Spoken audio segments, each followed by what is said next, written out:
you have any regrets from your playing career? Is there anything that you wish you would have done differently? Oh man, can hit like there are a lot Tanya of Harding, Tom Brady. Yeah, right. Yeah, seriously, right. You know, I need Jeff Galooly to come in and take out Tom Brady's. Maybe Tom slide Brady's as you get close to the sideline. Yeah, yeah. You know, I mean, there are lots of plays. You know, that would. It's interesting. You know, you go back and you look at different, different careers, and I look at this at my career. It's amazing how sometimes, you know, I can go back and look at like individual plays that may have changed the whole trajectory of, you know, the franchise. One single play.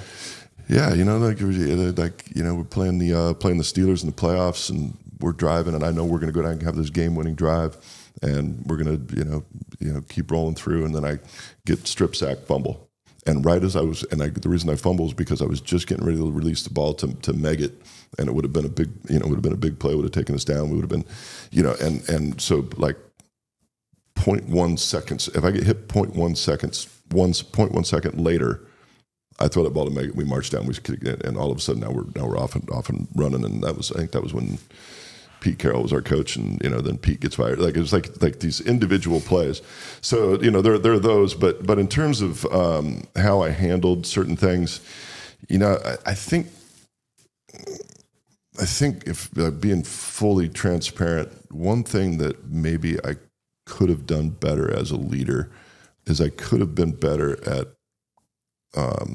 holding other guys more accountable on the team, because I always felt like as a quarterback, I'm like, all right, I'll just take everything on me. You know, if we lose, it's my fault. You know, and I'll just take it all, right? And there's part of that you have to do as a quarterback. You know, but there were times where I think, you know, some other guys weren't holding up their end of the bargain, and instead of calling that out and holding them more accountable, I just took more on myself. So in retrospect, I you know, could have done that differently. It's almost a nice guys finish last type of deal. A little bit, yeah, a little bit. You know, and you know, and there's part of that you always have to be as a quarterback. You always, at least definitely publicly. And so I'm not talking about the public part. I'm talking about like the within the locker room part. Like, hey, look, Parker. You know, I stood up on the podium and said this is my fault, but we all know that you f***ed up. And instead, I would just say publicly it was my fault, and then I would just let it go that way. You know, so that's one thing. And then, you know, outside of that, you know, then you get into the nuanced stuff and the stuff on the field. But the big stuff, the big picture stuff, you know, that's probably the one thing I would change. Do you have a favorite moment from your career?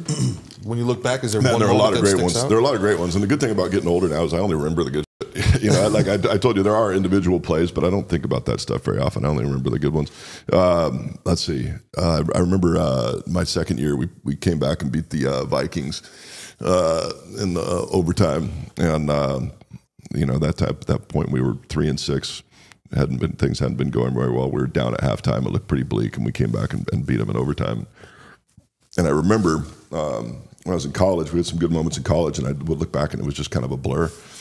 And so I made this commitment, like my rookie year, like, all right, when the good stuff happens, I'm going to soak it up. I'm going to embrace it, right? And so through touchdown pass to Kevin Turner, we won the game, and everybody's running out on the field and all this stuff. And I remember looking around like, all right, this is fucking cool, you know. And I just was like really trying to embrace that moment, you know. It's kind of the you know, if you're gonna go through the hard stuff, then you have to give yourself the right to really enjoy the good stuff. Yeah, Ray Dalio's I don't know if you've read the book Principles by Ray Dalio. I haven't yet. It's a good one, but it's celebrating your victories. Like he's talking about business, right? Yeah. But I mean, I think it's important to just in your personal life as well. Yeah, because alpha types have a tendency to hate losing more than they love winning, and certainly that can be a motivating factor, but. And this is no shade on Michael Jordan. He's the best to ever do it, in my opinion. But sitting in front of TV screens still at this age, like criticizing what's going on the basketball court, like, dude, you did it better than anybody, man. You should just be having fun and enjoying your life at this point. Like, you don't want to be stuck there, right? Yeah, yeah. You know, I mean, it's like, look, you know, figure out what drives you, you know, and you know, it's funny. We were doing one of our tasting things, and they asked me and Josh, who's our winemaker, they're like, all right, what drives you more, fear of failure or aspirations to success? And it was funny because I don't think anybody ever asked me that question before. And Josh's answer is like, oh, I fear failure. I'm not going to allow us to fail. And I was thinking about it, I was like, I think I'm the opposite. I was always, because I never planned for failure. And so failure was devastating. Like if a game didn't go, because I always would, lay in bed at night, visualize and stuff. I was always visualizing how I was going to feel when we won, when things went right. And man, so when we lost games, man, it was brutal for me. I would go back, and before I went out to press conference, a lot of times I'd come off the field, I'd go in the back of the equipment room, and cry. I mean, it was devastating when we lost because I never anticipated that, right? I never planned for it. So I was always planning for success, and probably in some ways delusionally, but yeah, it's interesting. But if you don't allow yourself the freedom to really embrace those successes, at least for a little while, man, then that's a